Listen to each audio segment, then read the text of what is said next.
ഇന്ന് വിഷു റെസിപ്പിയിലെ 6ാമത്തെ വിഭവമായ പുളിയിഞ്ചി ഉണ്ടാക്കാം. അതിന് വേണ്ടിയത് 1.5 കപ്പ് ചൂടുവെള്ളം, അതിലേക്ക് ഇത്രയും പുളി, 100 ഗ്രാം ഇഞ്ചി വെച്ചുള്ള പുളിയിഞ്ചി ഉണ്ടാക്കുന്നത്. അന്നേരം ഇത്രയും പുളിയിട്ട് നന്നായിട്ടൊന്ന് പിഴിഞ്ഞെടുക്കണം. ഒരു 3 ടേബിൾ സ്പൂൺ വെളിച്ചെണ്ണ ഒഴിക്കുക ഒരു പാനിലേക്ക്. ഇത് 100 ഗ്രാം ഇഞ്ചിയാണ്. ഇത് എല്ലാം തൊലിയെല്ലാം കളഞ്ഞ് ഒന്ന് ചോപ്പ് ചെയ്ത് വെച്ചേക്കുന്നത്. ഇത് ഇതിലേക്കിടാം.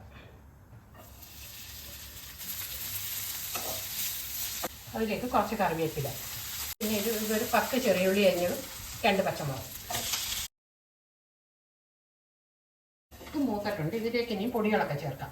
1/4 ടീസ്പൂൺ മഞ്ഞൾപ്പൊടി, പിന്നെ ഒരു 2 ടീസ്പൂൺ മുളക് പൊടി, പിന്നെ ഒരു 1/4 ടീസ്പൂണിൻ്റെ പകുതി കായപ്പൊടി.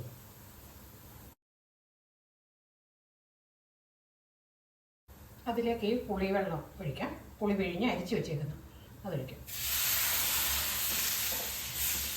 ഉപ്പ്, ശർക്കര, ശർക്കര അരിഞ്ഞ് ചേർത്താലും മതി. ഇത് ശർക്കരയാണ്. 1 ടീസ്പൂൺ ചേർക്കുക. ഇത് നന്നായിട്ടിരുന്ന് തിളച്ച് പറ്റട്ടെ. ഇതിനി ഇത് പറ്റിയൊന്ന് നോക്കാം.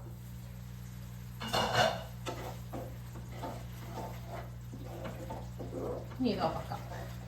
ഉപ്പൊക്കെ നോക്കിയിട്ട് ഓഫാക്കാം.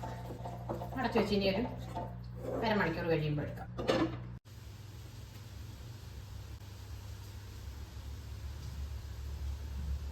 ഒരു കുപ്പിയിലേക്ക് ഇനി മാറ്റായത്